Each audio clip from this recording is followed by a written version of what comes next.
Steve Shetler Media presents Tuesday Night Tune-Up, TNT. Coming to you from Smoky Row in Oskaloosa, Iowa. On Steve Shetler Media, Facebook, YouTube, and Twitter. Every Tuesday at 7 p.m., April 16th through August 13th. Hosted by Safe Craftsky. Talking to local and area drivers. Get tuned up for the racing week ahead with Tuesday Night Tune-Up, TNT. Starting April 16th, live from Smoky Row in Oskaloosa, right here on Steve Shetler Media.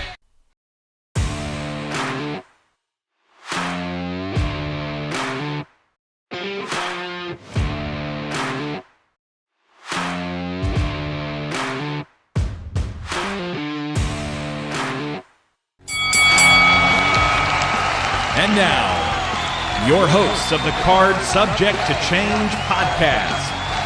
For frequency's sake tag team champions of the world, the Wizard CZ and never wrong, Nick Bull.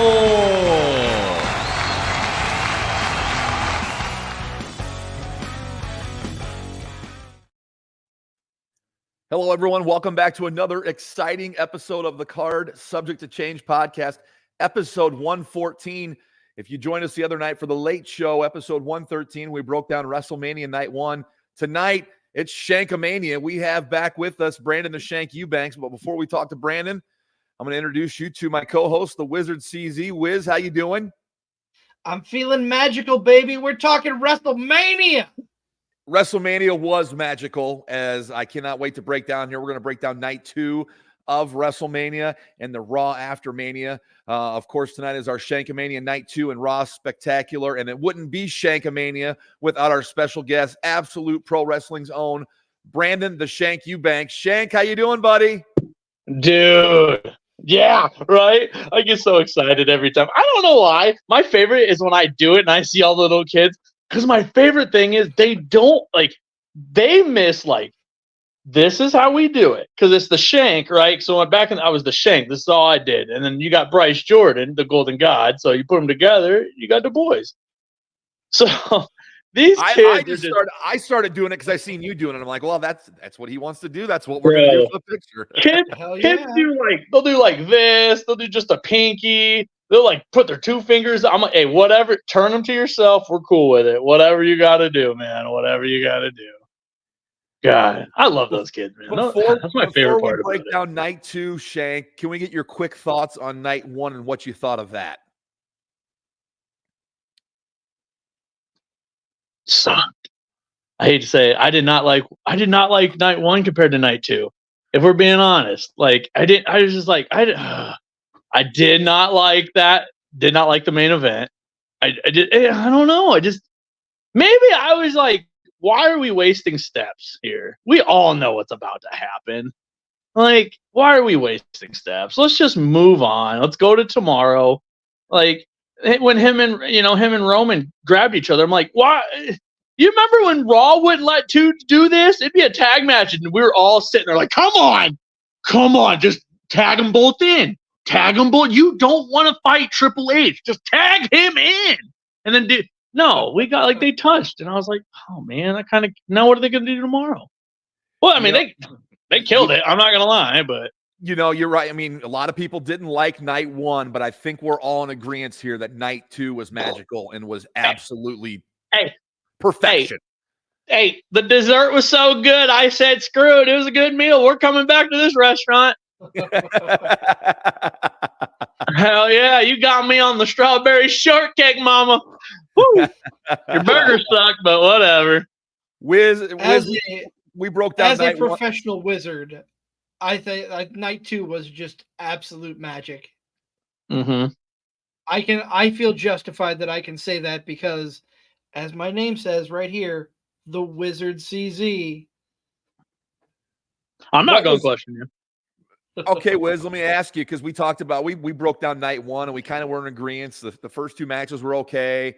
The middle 3 matches were, the last 2 matches were good. What was so magical about night 2, Wiz, from start to finish? I don't know if I can pinpoint one particular thing. I mean, here's the thing. We all knew for the most part, where most of these matches were going to end up. I think most of the universe knew that Drew McIntyre was going to beat Seth Rollins, knew that Bayley was going to beat Io, knew that Cody was going to finish the story. The other matches, obviously, so there was some entertainment. Particularly AJ Styles and LA Knight. I didn't know where that was going to go. I knew what I hoped for, and what I hoped for happened. But I just, top to bottom, I don't think there was a moment in this match that I can downplay, or in this card that I can downplay on the show. I gave Night 1 a C+. I gotta give Night 2 an A+. Absolutely 100%. Possibly, arguably the greatest WrestleMania night in history. Arguably. I will put it up against 17. I will put it up against 25. I think it was that good. Shank, what's your letter grade for WrestleMania Night 2? Oh yeah, A+. It hit. I enjoyed it. I really did. Hey, why am I the weird guy? I like that triple threat. Cause like the whole time I'm like, so when do these two punch each other? And then they were like, hey, check this route out. And then he does the RKO, and he's like, yeah, my bad. I didn't. Here's the thing. Normally, you fall with me, but you didn't fall with me. Sorry? No, we're fighting. All right, we're fighting. See, and I love that. I'm so bad because I get mad at people who like make wrestling crap and like mess around and do too much comedy. But then again, I'm also the same dude's like, hey, yo, dick and fart joke the whole match. I'm in. So it's, I don't know. That's why I love it. I love it when it was a little bit of just a twist. It was like, yeah, we're going to see each other, but first we're going to beat him up. And then they're like, you ready? I'm ready. Hockey fight. I love it. I'm glad they got to that point because it was turning into the world's friendliest three-way dance there for a while. Oh, it really was. I was like, this is, you don't see that very often, though. That's what was kind of nice. Well, usually we go in order of the matches. Let's break this one down first. Let's break down this U.S. triple threat match between the champion Logan Paul, Randy Orton, KO. What'd you think of the entrances of the three guys for the match? Mania's known for big-time entrances. What'd you think of their entrances? I popped. When Kevin Owens brought the card out, and then when he looks this, I was like, oh, I am Kevin Owens. I swear to God. I don't know. We're going to fight, but you know what? Hey, yo, this is a long walk, bro. Check this out. Come back. Get on. Hang on, buddy. We're going to go a couple laps. I would have went around the ring twice, but that's just Shaky Baby being weird.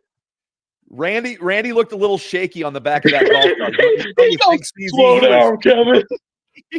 He was really bracing himself for KO to throw on the brakes or for KO to swerve. Imagine if we had like a Sin Cara on the back of that son of a gun. Oh. Logan Paul would have gotten taken out. I really enjoyed this triple threat match. I'm not going to sit here and tell you I'm a Logan Paul fan because there's stuff that he does that annoys me. Yeah. But there hasn't been a star that's adapted to the wrestling ring quite like we've seen Logan Paul adapt. And I think that needs to be commended. I think we need to give him a round of applause. He goes there. You can tell he's taking it seriously. It's not a joke to him, and it shows in his work. And I think he needs to be applauded for that. You hear Logan Paul Prime, you hear the streaming, you think he's annoying, whatever. The guy markets himself very well. He cares about the business, and it shows in the ring. And I just think he doesn't get enough kudos for that. No. And even, I'm not a big fan of his brother, but even look at his brother. Like you can't tell me. Like I was a cage fighter for 11 years. Those aren't fake punches, bud. He's slinging leather at somebody. He's in there grinding. He's in there pushing in every day at the gym. Like, granted, I'm cheering for him every time, against him every time, but sure. Same, but like them Paul brothers, man, they just got that. They were high school wrestlers. I hate to say that, but I feel like that's just the mentality we get as a wrestler, a high school wrestler myself. you learn to be tough, and that's kind of adapt and be tough. No doubt the amateur wrestling background has helped him transition into the professional wrestling ring. CZ, what were your thoughts on this triple threat match? And what do you think is next for Logan Paul as he, comes out of this still the champion? Well, first thing I want to say, when Logan Paul came out in that Prime truck, I thought for sure we were going to see a Stone Cold or Kurt Angle moment where he is just hosing people down with Prime. I thought that's what was going to, and then he turned it towards the entrance and the fireworks went off, and I'm like, okay, we're safe from anyone getting drenched in Logan's piss water. That's a good thing. As far as where he goes now, holding that U.S. title, I think it was the right move. I don't think KO or Randy need the title right now. I don't know, man. So many people that he could go up against on SmackDown. I would love to see. I would love to, honestly, if I were picking matches, I would love to see either an Andrade or a Santos Escobar. I know they're feuding right now, or that they were going into WrestleMania, but I would love to see one of them step into the U.S. title picture and go against Logan Paul, because I think they could put on a hell of a show. I guess we'd be remiss if we didn't mention that the draft is coming up in 3 weeks. So we're going to get a bunch of fresh matchups, whether Logan Paul stays on SmackDown or not. If he stays on SmackDown, more people come in, be able to challenge him. Maybe they flip the titles and he goes to Raw, where there's a bunch of new, fresh matchups. But yeah, I think the future is bright for him. I love the fact that he's had a sustained reign. He's taken it seriously. Who would you like to see Logan Paul take on next, Shank? Actually, I'm real quick. This is like, because I was, what I said to you guys earlier before I got on while I was late. What if one of those guys won the title off Logan Paul and then turned it into the Mexican title, took the U.S. off of it and made it like a Mexican territory belt? I'm just saying. I think that'd be awesome. I don't mind it. It's something. Dude, I you don't get mind like the flag with the eagle and the like the snake. Like, come on. Wouldn't bother. And then me. that's like the whole gimmick, bro. And then some like who could do it? Okay, and then we can get Shorty G. What's his name again? Gable, right? Chad Gable. Why can't Chad Gable lace up that American red, white, and blue singlet and the boots and go out there like Kurt Angle and get our belt back? There's a year right there, brother. I'm in. Chad Gable, Logan Paul would interest me, just like Chad Gable. Chad Gable needs his respect. Come on. Chad Gable. I think Chad Gable's going to get his absolutely. respect. I think he's going to get his respect. We'll talk about Chad Gable getting his respect a little bit later when we break down the night after Raw, but I like that idea, Chad Gable, Logan Paul. That'd be an excellent matchup. Watch him break him in half.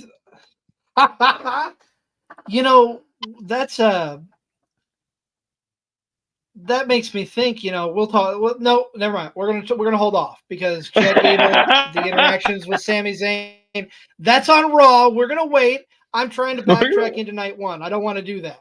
We're gonna move on. Honestly, by the way, that brought a tear into my eye. I'm a huge Sami fan. That was brilliant.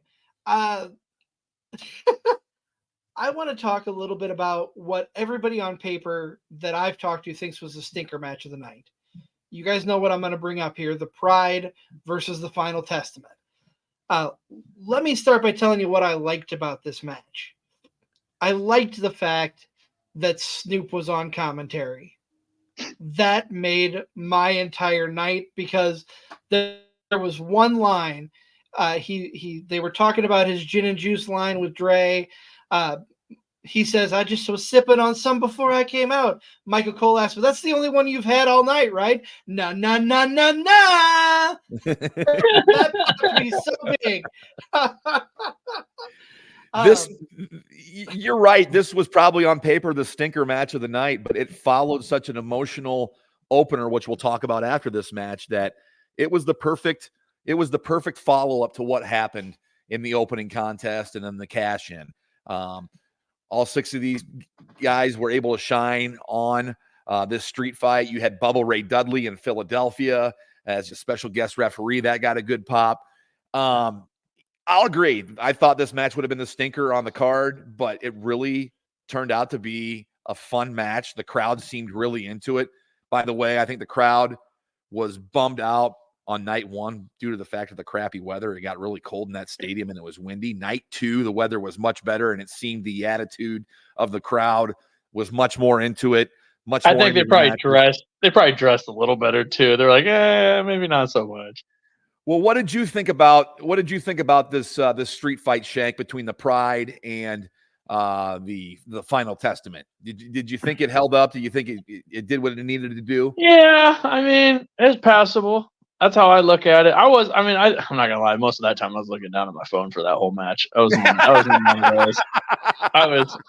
But that's what you get here on the Card Subject Change. You get honesty, and I love that honesty. I mean, we